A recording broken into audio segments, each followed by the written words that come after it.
കാര്യങ്ങളാണ് ഇന്നത്തെ വീഡിയോയിൽ ഞാൻ പറയുന്നത്. ഇന്ന് പുതിയ വീടുകളൊക്കെ വയ്ക്കുമ്പോൾ എല്ലാവരും തന്നെ മോഡുലാർ കിച്ചനാണ് ചെയ്യാറുള്ളത്. സാധാരണ മുറി പോലെ തന്നെ സ്ലാബൊന്നും വാർക്കാത്ത ഒരു മുറിയാണ് മോഡുലാർ കിച്ചൻ ചെയ്യാൻ വേണ്ടി തിരഞ്ഞെടുക്കേണ്ടത്. നല്ല വെളിച്ചവും അതുപോലെ വായുപ്രവാഹവും ഉണ്ടെന്ന് ഉറപ്പുവരുത്തണം. മിനിമം 100 സ്ക്വയർ ഫീറ്റെങ്കിലും ഉണ്ടായിരിക്കണം കിച്ചൺ നിർമ്മിക്കാൻ ഉദ്ദേശിക്കുന്ന മുറിക്ക്. മുറിയുടെ വലിപ്പവും ആകൃതിയും അതുപോലെ തന്നെ അവിടെ സ്ഥാപിച്ചിട്ടുള്ള കതകുകളുടെയും ജനലുകളുടെയും സ്ഥാനവുമൊക്കെ കണക്കിലെടുത്താണ് ഏത് ഷേപ്പിലുള്ള മോഡുലാർ കിച്ചനാണ് നിർമ്മിക്കേണ്ടതെന്ന് തീരുമാനിക്കുന്നത്. കിച്ചണിൽ സാധാരണയായി ടോപ്പ് യൂണിറ്റ്, വാൾ യൂണിറ്റ്, ബേസ് യൂണിറ്റ്, ഈ 3 ലെയറിലാണ് ക്യാബിനറ്റുകൾ സ്ഥാപിക്കാറുള്ളത്.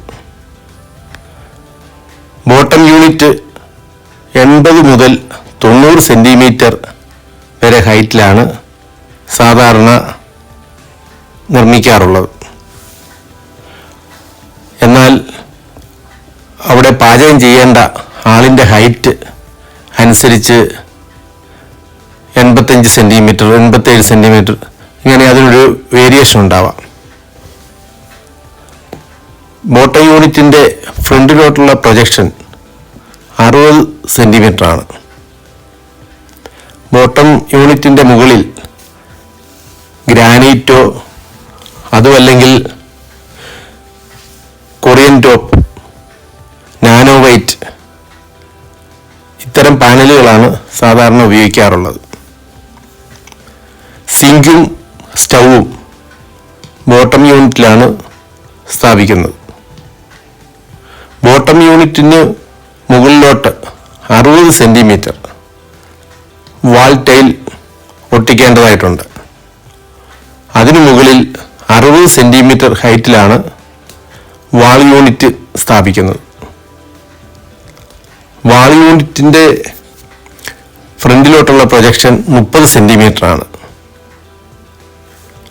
വാൾ യൂണിറ്റിൻ്റെ മുകളിൽ നിന്നും റൂഫ് വരെ എത്തുന്ന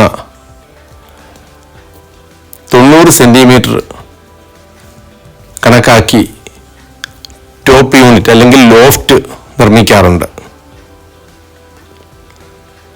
ലോഫ്റ്റിൽ നിന്നും സാധനങ്ങൾ എടുക്കാൻ സാധാരണയായി ലാഡറോ മറ്റോ ആവശ്യമുണ്ടാവും.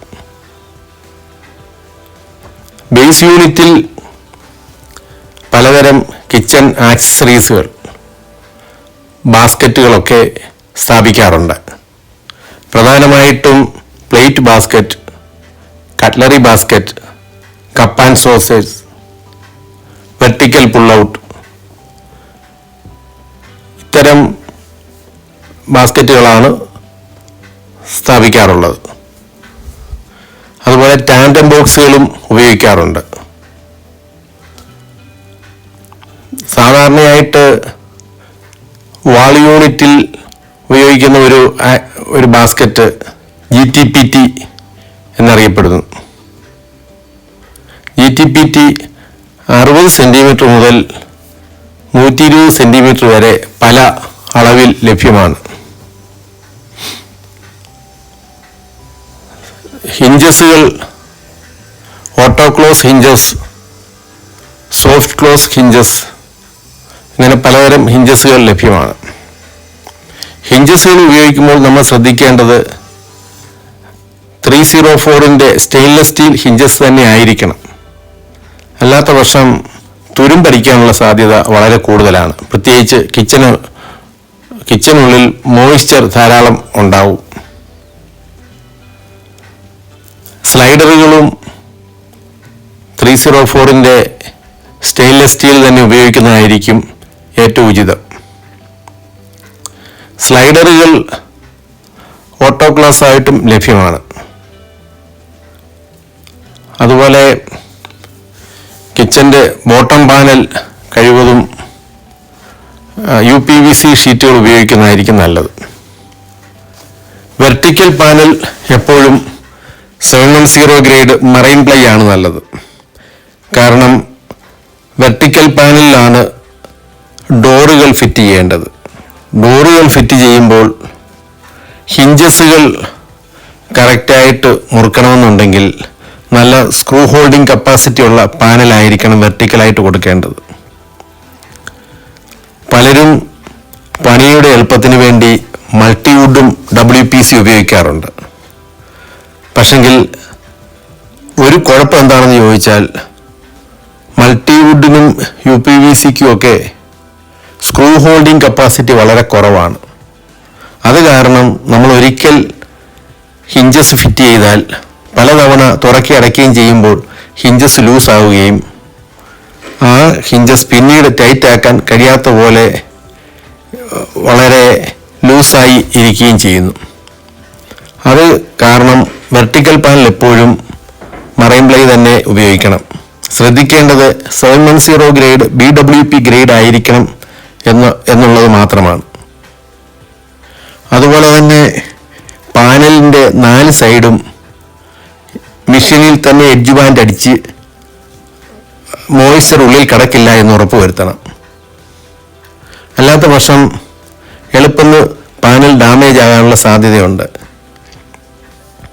കൈകൊണ്ട് എഡ്ജ് ബാൻഡ് ഫിറ്റ് ചെയ്യുമ്പോൾ അത് വളരെ വേഗം ഇളകി വരാനുള്ള സാധ്യതയുണ്ട്. എന്നാൽ മെഷീനിലാണ് എഡ്ജ് ബാൻഡ് ചെയ്യുന്നതെങ്കിൽ എഡ്ജ് ബാൻഡ് നശിക്കാതെ വർഷങ്ങളോളം, മിനിമം 10-30 വർഷം ഒരു കംപ്ലൈൻറ്റും കൂടാതെ നമുക്ക് ഉപയോഗിക്കാൻ കഴിയും. ടോപ്പ് യൂണിറ്റിൽ GTPT സാധാരണ ഉപയോഗിക്കാറുണ്ട്. അതുപോലെ തന്നെ മുകളിലോട്ട് തുറക്കുന്ന ഡോറുകൾ ഉപയോഗിക്കുന്നു. അതിനുവേണ്ടി പ്രോലിഫ്റ്റാണ് ഹിഞ്ചസിനോടൊപ്പം ഉപയോഗിക്കാറുള്ളത്. ഭംഗിക്ക് വേണ്ടി ടോപ്പ് യൂണിറ്റിൻ്റെ ബോട്ടത്തിൽ സ്ട്രിപ്പ് ലൈറ്റോ പ്രൊഫൈൽ ലൈറ്റോ ഉപയോഗിക്കാറുണ്ട്. കിച്ചൺ ചെയ്യാൻ ഉപയോഗിക്കുന്ന മെറ്റീരിയലുകളും അതിൻ്റെ സ്പെസിഫിക്കേഷനുകളും അടുത്ത വീഡിയോയിൽ വിശദമായി പ്രതിപാദിക്കുന്നു. ഈ വീഡിയോ ഇഷ്ടപ്പെട്ടെങ്കിൽ ലൈക്ക് ചെയ്യുക, ഷെയർ ചെയ്യുക. നന്ദി, നമസ്കാരം.